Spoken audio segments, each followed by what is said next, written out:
À 76 ans, Gérard Depardieu brise enfin le silence et lâche cette phrase glaciale. Elle va en chier, Laetitia. 5 mots qui ont fait trembler la France, parce qu'ils venaient non pas d'un témoin lointain, mais du monstre sacré du cinéma, ami intime de Johnny depuis 40 ans. Et si cette déclaration n'était pas une provocation, mais la première fissure révélant une vérité beaucoup plus sombre? La France enterrait son idole sans imaginer que la véritable tempête commencerait seulement après le cercueil fermé. Mais derrière l'émotion nationale, une vérité brutale s'imposait déjà. La paix que Johnny aurait voulu n'existait plus et une décision cachée allait diviser tout un pays. Johnny Hallyday s'éteint un 5 décembre 2017, laissant derrière lui un vide immense, une France en larmes, des stades silencieux et une légende que personne n'était prêt à perdre.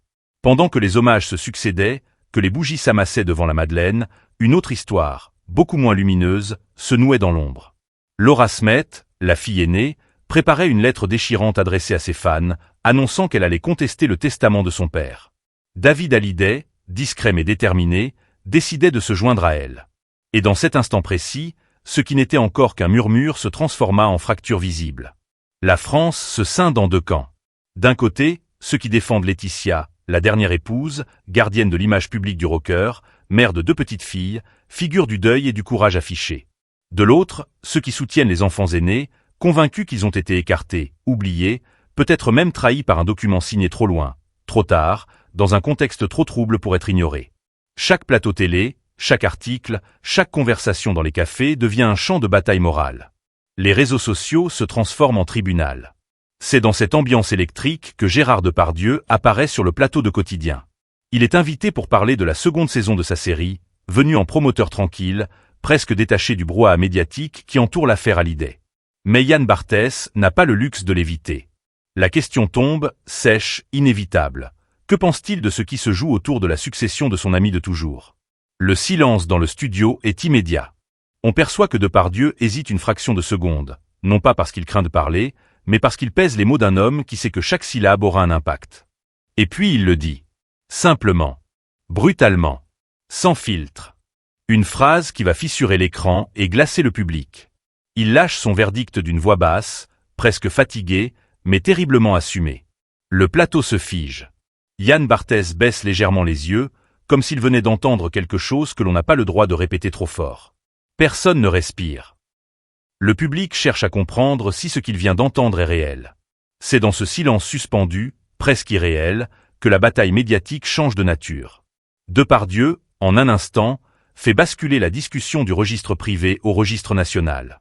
Le public comprend que ce drame n'est plus seulement une querelle de famille, mais un séisme dont l'épicentre touche la mémoire d'un homme admirable, aimé, contradictoire, mais profondément authentique. Et ce soir-là, sur un plateau éclairé de projecteurs, la France découvre qu'une vérité plus sombre, plus dérangeante, commence tout juste à se dévoiler. Ils ont frôlé la mort ensemble. Alors comment imaginer que Gérard Depardieu garderait le silence quand la mémoire de Johnny était en jeu? Une amitié née dans l'excès porte toujours des vérités que personne d'autre n'ose dire. Tout commence au milieu des années 70, dans un Paris incandescent où le rock et le cinéma façonnent une génération entière. Johnny Hallyday est déjà une bête de scène, un phénomène qui remplit les stades et réinvente le mythe du rocker français. Gérard Depardieu, lui, explose avec les valseuses et devient en quelques mois le visage d'un cinéma libre, audacieux, presque sauvage. 2 destins fulgurants, 2 tempéraments impossibles à contenir, 2 hommes qui ne savent pas vivre à moitié. Lorsqu'ils se croisent pour la première fois, la connexion est immédiate, presque animale. Ils se reconnaissent, comme si chacun voyait dans l'autre un miroir de sa propre intensité. Leur amitié ne ressemble pas à celle des mondains qui se serrent la main devant les photographes. Elle se construit dans la nuit, dans les concerts improvisés, dans les tournages épuisants, dans les bars qui ne ferment jamais, et dans ces conversations interminables où l'on refait le monde avant que le soleil ne se lève. Ils vivent vite, fort, trop fort parfois, mais toujours ensemble. On les voit dans des émissions mythiques, sourire large, épaules serrées, entourés d'Eddie Mitchell, de Carlos, de Serge Gainsbourg. Ils ne jouent pas un rôle, ils appartiennent à la même tribu.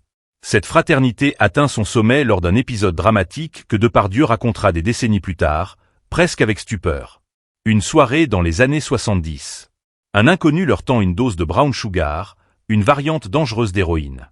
Dans un geste de folie que seuls les jeunes immortels peuvent se permettre, ils sniffent sans réfléchir. Le monde bascule. Ils tombent dans un coma qui durera près de 2 jours. 2 jours effacés de leur mémoire, engloutis dans le néant. Depardieu se réveille chez Sylvie Vartan sans comprendre comment il est arrivé là. Le médecin leur explique qu'ils ont échappé à la mort de peu, qu'un pas de plus et personne n'aurait pu les ramener. C'est ce genre d'expérience qui scelle un lien à vie. Quand on partage l'ombre avec quelqu'un, quand on frôle le point où tout peut s'arrêter, on ne regarde plus jamais cette personne comme un simple ami. Johnny et Gérard deviennent des frères d'armes, liés par une loyauté absolue, par ce respect instinctif qui ne s'explique pas. Chacun sait que l'autre sera là, même dans les pires excès, même dans les pires gouffres. Et cette loyauté se poursuit bien après les années de folie. Ils traversent ensemble les hauts et les bas, les divorces, les renaissances artistiques, les désillusions, les triomphes. Johnny l'appelle, le retrouve au hasard d'un carrefour, bloque la circulation entière de Paris simplement pour discuter quelques minutes. Depardieu raconte souvent cette scène incroyable. Johnny aperçoit sa moto, ordonne à son chauffeur d'arrêter la voiture au milieu d'un flot dense d'automobilistes, puis descend pour saluer son frère de nuit. Personne ne klaxonne. Tout le monde regarde. Ce n'était pas du caprice. C'était du cœur. Alors quand Johnny meurt, Depardieu porte en lui 40 ans d'histoire, d'excès, de secrets, de confessions, de vérités brutes. Il a vu l'homme derrière l'icône. Il sait ce que Johnny respectait, ce qu'il détestait, ce qu'il aurait refusé à tout prix.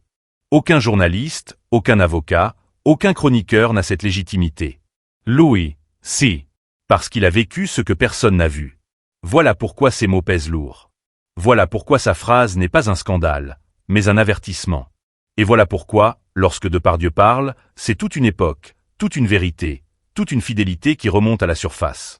La fracture n'a pas commencé dans un tribunal, mais devant des millions de Français, sous les caméras, au moment même où le pays enterrait Johnny. Et si cette image silencieuse révélait déjà tout ce qui allait suivre? Gérard Depardieu découvre la cérémonie à la Madeleine comme la plupart des Français, assis devant son écran, les mains jointes, le regard fixé sur le cortège funèbre. L'émotion est immense. Les motos rugissent dans le froid parisien, les fans pleurent, la voix de Johnny résonne une dernière fois entre les colonnes de l'église. Tout semble uni, suspendu dans un deuil national d'une intensité rare. Mais au milieu de ce cadre presque solennel, un détail accroche brutalement le regard de Depardieu. Une scène brève, presque anodine pour celui qui ne connaît pas la famille, mais d'une clarté brutale pour quelqu'un qui a partagé 40 années de vie avec le rocker. Sur le parvis, juste derrière le cercueil, David Hallyday et Laura Smet se tiennent côte à côte, proches du président et de la première dame. La caméra balaie lentement l'assemblée. Depardieu cherche Laetitia. Elle est plus loin. Pas à leur côté. Pas unie à eux en ce jour où l'union aurait dû être naturelle, évidente, incontournable. Cette séparation physique, visible en pleine cérémonie, n'est pas un hasard pour lui. C'est un signe. Un fêlure discrète mais indéniable. Un avertissement que la France n'a pas encore compris. L'atmosphère sur le parvis est pesante. On lit dans les yeux de Laura une tension muette, presque douloureuse. David reste droit, digne, mais son visage est fermé. Ils portent le deuil de leur père, mais aussi un autre poids, plus invisible. Les caméras ne captent pas les mots, mais elles captent l'absence de gestes. Pas de mains serrées. Pas de regards échangés avec Laetitia. Pas une seule interaction familiale. Comme si chacun appartenait à un monde différent, comme si la famille Hallyday n'était plus un cercle, mais une ligne brisée. Depardieu est frappé par cette image. Elle le heurte parce qu'il sait ce qu'elle signifie. Johnny, l'homme qu'il a connu, l'homme qui détestait les conflits, n'aurait jamais voulu une telle séparation. Pour Depardieu, ce n'est pas une simple distance protocolaire. C'est le premier indice d'un malaise profond qui traverse la famille, bien avant que les communiqués d'avocats n'apparaissent dans la presse. La France entière regarde la cérémonie avec une admiration unanime. Mais Depardieu, lui, voit autre chose. Il voit la solitude de Laetitia, isolée malgré l'apparence d'un hommage national. Il voit la colère tenue de Laura. Il voit la pudeur blessée de David. Il voit un fossé silencieux, un gouffre qui ne demande qu'à s'ouvrir. Et la musique qui résonne dans l'air froid ne parvient pas à masquer la tension sous-jacente. L'instant le plus marquant survient lorsque les enfants aînés avancent pour se recueillir, tandis que Laetitia reste en retrait. Pour un œil extérieur, ce n'est qu'un détail. Pour Depardieu, c'est le symbole d'un monde qui se déchire sous les yeux du pays. Ce jour-là, dans le silence glacé de la Madeleine, il comprend que quelque chose ne va plus. Quelque chose de grave. Quelque chose que Johnny n'aurait jamais laissé se produire de son vivant. Ce n'est pas le choc des mots qui le pousse à parler quelques semaines plus tard, mais le choc des images. Ce qu'il a vu ne ressemble pas à une famille dans la douleur. Cela ressemble à une famille déjà divisée, déjà meurtrie, déjà prête à exploser. Et Depardieu, fidèle à son ami jusqu'au bout, c'est qu'il doit dire ce que lui seul a perçu. C'est à partir de cette scène lourde de non-dits que sa voix s'élève. Parce qu'il a compris bien avant les autres que le vrai combat ne se déroulerait pas dans l'église, mais après. Et que ce qu'il avait vu ce jour-là était le premier chapitre d'une guerre que Johnny n'aurait jamais souhaitée. La phrase de Gérard Depardieu n'était pas une attaque, mais une prophétie. Et comment expliquer qu'un simple avertissement prononcé à la télévision ait décrit avec une précision effrayante les 2 années et demie de chaos qui allaient suivre? Dès les premiers jours de l'année suivant la disparition de Johnny, la bataille prend forme. Laura Smet dépose une requête pour contester le testament rédigé en Californie, un document qui lègue l'intégralité du patrimoine au trust contrôlé par Laetitia et leurs 2 filles. En France, ce geste déclenche un séisme moral. La loi française interdit de déshériter complètement ses enfants. Le public découvre alors, stupéfait, que Johnny avait signé plusieurs testaments américains, chacun renforçant davantage la position de Laetitia. La question s'installe immédiatement dans l'opinion. Johnny a-t-il réellement souhaité cela, ou a-t-il été orienté dans ces derniers mois, affaibli, sous influence? Laetitia, de son côté, défend la volonté de son mari. Elle affirme que Johnny voulait protéger l'avenir des plus jeunes. Mais les critiques fusent. Des proches du rocker, des collaborateurs, des membres de l'entourage historique murmurent à demi-mot qu'ils ne reconnaissent pas Johnny dans ses décisions. Depardieu lui-même laisse entendre qu'il n'aurait jamais laissé un tel conflit éclater s'il avait eu toute sa lucidité. Et chaque mot de Depardieu devient une arme pour ceux qui soutiennent Laura et David. L'affaire se transforme rapidement en labyrinthe juridique. Les avocats de Laura et David invoquent le droit français. Les avocats de Laetitia opposent le droit américain. Les juges français se déclarent dans un premier temps compétents. Les juges américains confirment la validité du trust. Le public assiste à un véritable bras de fer entre 2 systèmes légaux, 2 visions de la famille, 2 conceptions de la loyauté. Les journaux utilisent des expressions de guerre. Les débats tournent en boucle sur les chaînes d'information. Chaque audience devient un événement national. Et pendant ce temps, la pression sur Laetitia devient insoutenable.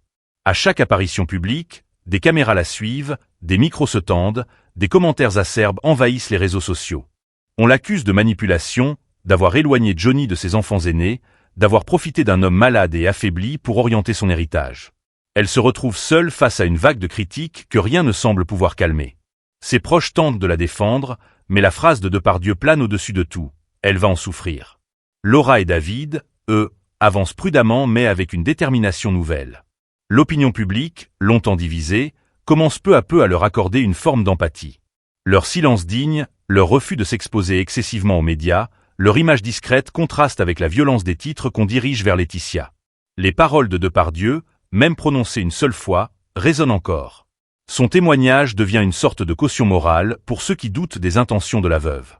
Il est la voix d'un ami de 40 ans, un témoin qui a vu Johnny s'effondrer, se relever, vibrer, aimer, et qui sait reconnaître ce qui n'avait pas sa place dans sa vie.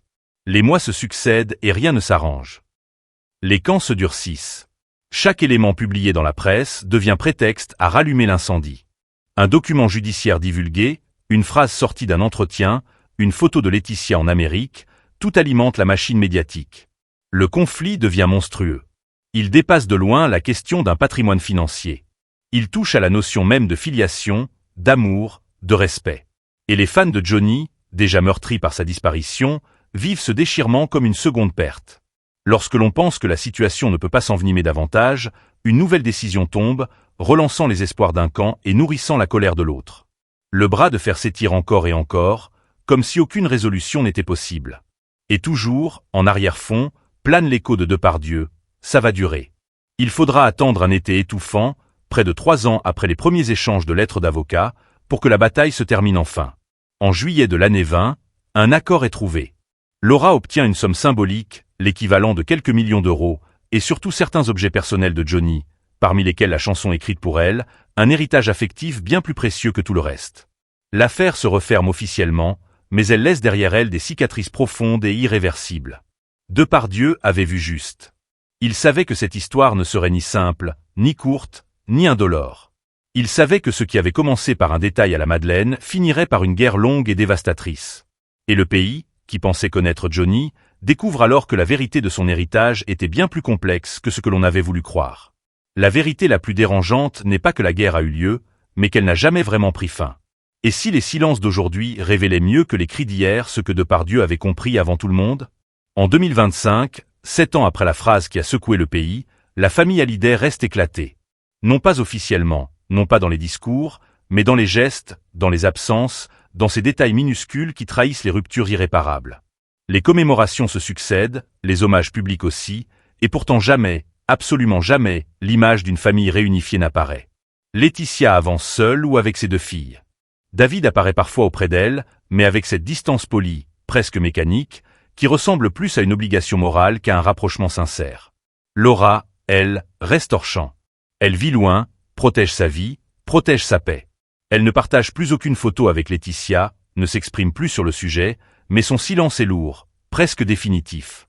Les experts parlent de réconciliation possible. Les médias aiment écrire le mot pardon dans leurs titres. Mais la réalité est plus froide.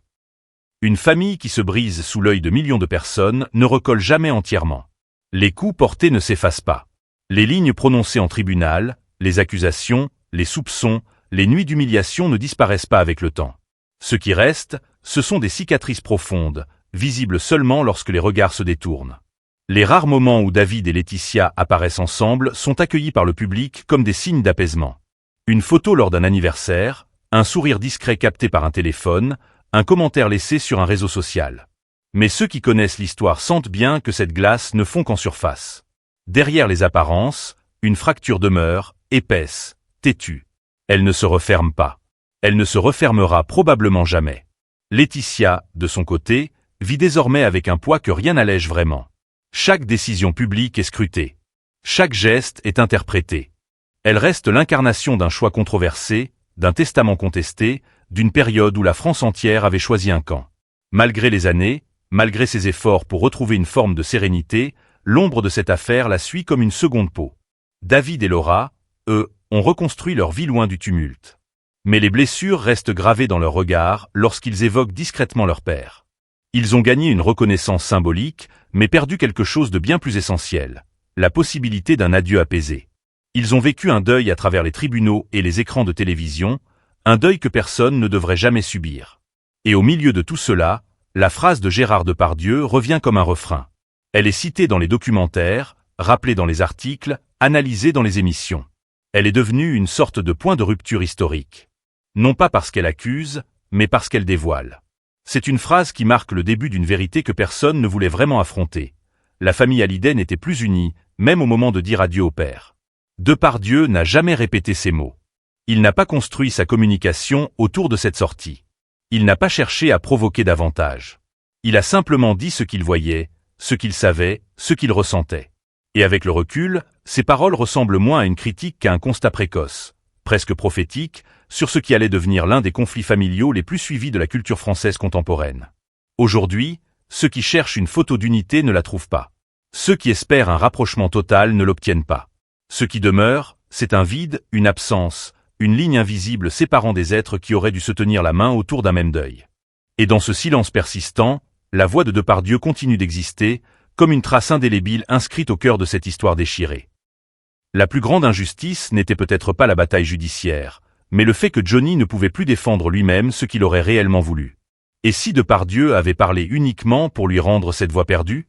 Pour Gérard Depardieu, tout est simple. Johnny détestait les faux-semblants. Il détestait les stratégies de coulisses, les arrangements froids, les calculs juridiques qui transforment une vie en ligne comptable. Il aimait l'instant, la vérité brute, les élans du cœur, la sincérité qui ne triche pas. C'est pour cela que Depardieu ne croit pas une seule seconde que Johnny aurait souhaité laisser ses enfants en marge.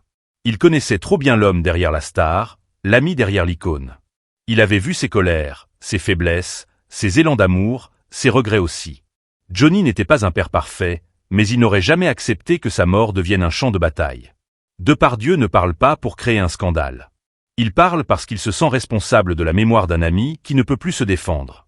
Cette fidélité, forgée dans 40 années d'excès, de confidence et de survie commune, devient le moteur silencieux de son intervention. Il sait que son mot a du poids, peut-être même trop, mais il n'a pas le droit moral de se taire. Il refuse l'idée que l'histoire de Johnny se termine dans des dossiers juridiques. Il refuse que l'essence de l'homme soit réduite à une signature sur un document contesté. Ce qu'il veut rappeler, c'est un principe simple. L'héritage de Johnny n'était pas une question d'argent. C'était une question de mémoire. Une mémoire à respecter, à protéger, à transmettre sans trahison. Alors, dans ce tumulte de procédures, de rumeurs et de blessures familiales, la voix de Depardieu devient une sorte d'écho. Un écho qui ne cherche ni à diviser ni à excuser, mais à ramener Johnny à ce qu'il était vraiment. Et dans le silence qui entoure désormais cette histoire, c'est peut-être lui, Depardieu, qui dit ce que Johnny aurait dit, avec la même franchise, la même colère, la même humanité.